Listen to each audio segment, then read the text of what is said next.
Standing in the winter garden, bathed in sunlight, Jack turned to face Shannon, his wife of 40 years. The chill that had seeped into their conversation stood in stark contrast to the warmth radiating from the glass walls. "So, are you planning to stay with your partner?" he asked, his voice laced with bitterness. Shannon, all too familiar with his temper, responded as evenly as she could, "Nicholas isn't my lover. We just share a lot of interests, and I enjoy spending time with him." Jack grimaced in disgust. "I can only imagine what Louise would say if she found out you and Nicholas had made a fool of me, turning me into some pathetic cuckold." Shannon's frustration bubbled over, and she stamped her foot like a petulant child. "You are not a cuckold because of Nicholas and me." "Isn't that exactly what I am?" he shot back. "A cuckold is a man whose wife has lovers, and that's exactly what you've made me, right?" After a pause, Shannon softened her tone deliberately. "No, I don't have any lover. There's only Nicholas, and your joke about Louise, it wasn't right. She didn't want to leave him alone, so I stepped in, just as I'm sure she'd comfort you if I left you." Jack shrugged, his face showing doubt. "I highly doubt Louise would step in as another woman for me." In a sudden, swift motion, Shannon's hand touched his cheek with a slap that echoed through the room. Jack stood there, stunned, taking a step back. "Using violence won't fix this," he said in a low, steady voice. Her voice trembled, almost on the verge of apology, but instead, she replied defiantly, "I'm not a ___." "And yet here you are," he retorted, "ready to live with Nicholas, share a bed with him, and who knows what else."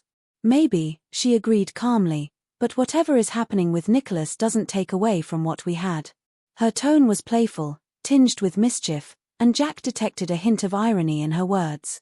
He wisely kept his thoughts to himself, knowing full well that Shannon's affair with Nicholas could spark passions she had never experienced with him.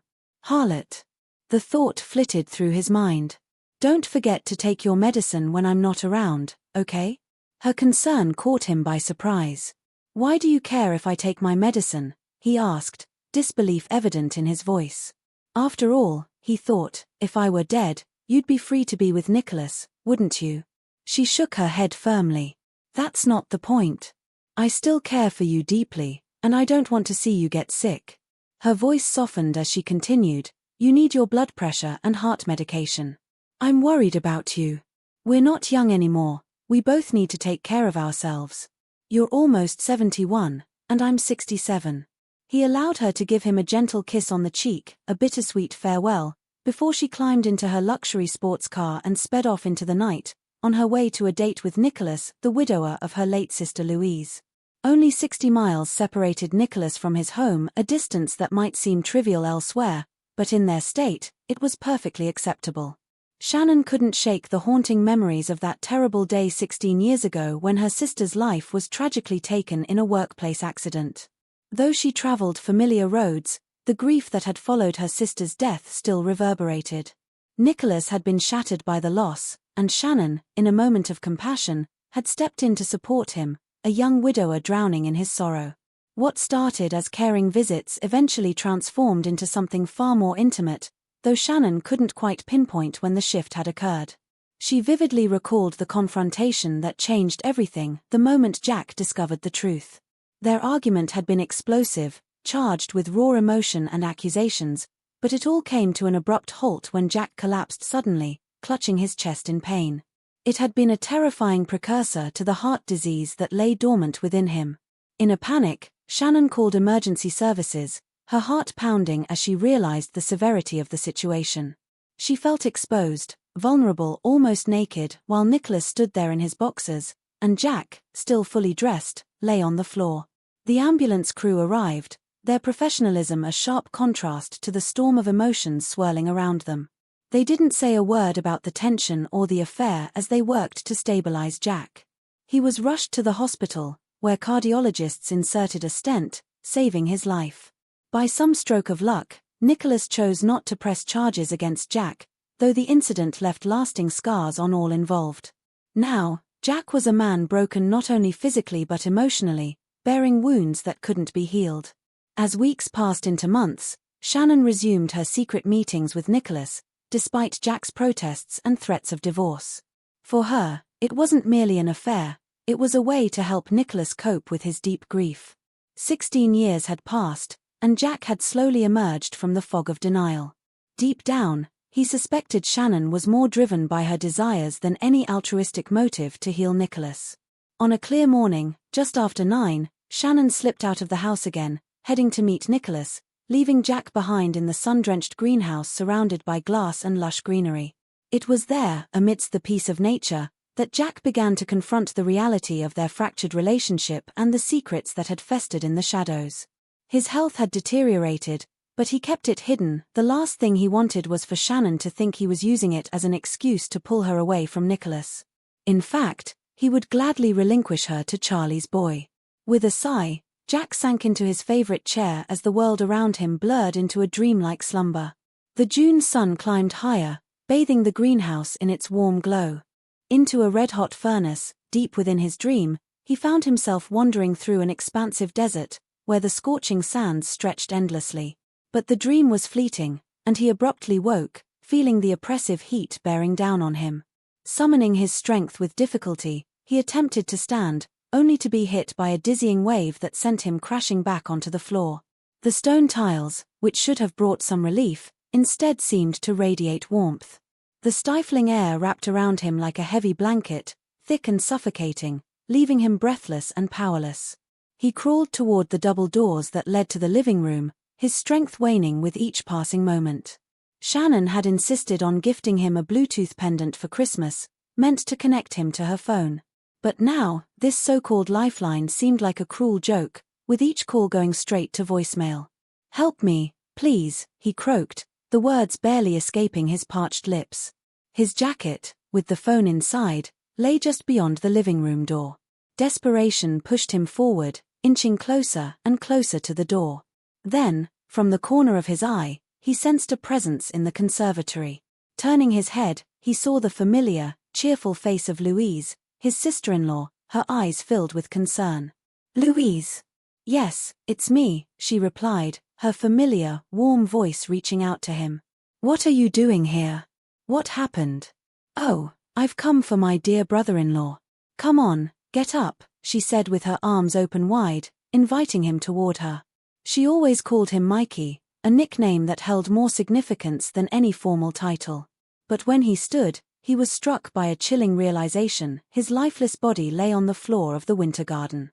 "I'm dead, aren't I?" The thought flashed through his mind as he stared at his motionless form.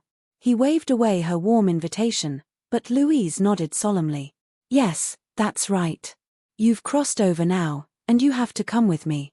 I've been granted special permission to guide you to the other side," she said softly, her gaze full of understanding. "I'm truly sorry for what Shannon and Nicholas did to you. You were right from the start. I would never have betrayed your trust like she did. Not because I don't think you're beautiful, but because honesty matters, no matter the temptation. And let's be honest, I'm not like your wife." She grinned mischievously, lightening the somber mood. Taking his hand, they embarked on a journey to a place far removed from earthly troubles, a kingdom filled with peace and wonder. Meanwhile, back on Earth 2 days later, Shannon was driving home, her stomach tied in knots of anxiety. She knew she needed to make amends with Jack. Their last encounter had left a deep rift between them, more painful now than ever before. Jack had been hurt by her brief affair with Nicholas, and this time, she felt the stakes were higher than they had ever been. What should I do, she wondered, turning over options in her mind. Should she cook his favorite meal? Run him a relaxing bath? Or perhaps offer him a day of enjoyment? The thought of offering him some small token of comfort made her heart race. No matter what it took, she was determined to mend the wounds and pull him back into her orbit. Could she win him back and give herself fully to love once again? Or would the weight of her actions push him even further away? The slap she had given him still stung in her memory, filling her with regret. She had always been surrounded by women who advocated leaving their partners after even a single act of cruelty. So why was Jack still with her? Part of her clung desperately to the hope that he wouldn't leave, but wasn't that a double standard she couldn't ignore? As she neared the house, a troubling thought struck her: her phone had been turned off. Her heart raced as she powered it on and discovered a chilling message from Jack. *Please help me. *. Panic surged through her, and she slammed down on the gas pedal, guilt and urgency swirling together as she raced toward the house. When she pulled into the driveway, Jack's car was still there, an unwelcome reminder of his presence. Hastily, she parked and rushed inside, calling out his name in desperation. Bursting into the living room, her gaze was drawn to the glass doors leading to the conservatory. What she saw next would haunt her forever. Jack's lifeless body lay on the cold stone tiles, his arms outstretched toward the door, as if pleading for an escape. The sight knocked the breath from her lungs, and the oppressive heat of 3 days in the enclosed space had transformed him into a grotesque reminder of the life he once had. With trembling hands, she dialed the emergency number. A specialized team soon arrived, their professionalism stark against the macabre scene before them. Shannon stood frozen, trapped in a whirlwind of emotions, struggling to comprehend the reality of her choices and the heavy silence surrounding her. She was given the contact information of a discreet firm, known for handling crime scenes and accidental deaths with care. "They're exceptional," the man had assured her. "Just tell them Ron from the county coroner's office sent you and ask for Andy, they'll take care of everything." With a heavy heart, she closed the doors to the conservatory and retreated to the kitchen, grabbing a bottle of gin. Trembling, she dialed the one person she thought might understand the storm of emotions swirling within her. "Nicholas," she said, her voice shaking when he answered. "It's Shannon. I just got home, and Jack, he had a heart attack. He's gone." Before Nicholas could respond, a sharp, accusing voice cut through the line. "Nicholas, are you really talking to that woman, the one who let her husband become a cuckold? Hang up right now. You're supposed to be with me, not wasting your time on her." Shannon's anger flared, and resentment coursed through her. "Nicholas," she interrupted, her voice rising, "I thought there was something real between us. Do you remember how I almost left Jack for you? How foolish I was to think I meant more to you than just another conquest. And tell that shrill harpy to get out of my life." With that, she hung up, the finality of the act echoing in her ears. She blocked Nicholas's number, it felt like a small victory. "I'm sorry, Jack," she whispered, her voice breaking. "I'm sorry I hit you. I'm sorry I cheated on you. I'm so sorry." The words poured out of her, tears streaming down her face. Tears for Jack, for her dead sister, but mostly for herself. Yes, it was herself she pitied most of all, for it takes a truly selfish person to be caught in the turmoil she had created. Life had indeed been brutally endangered.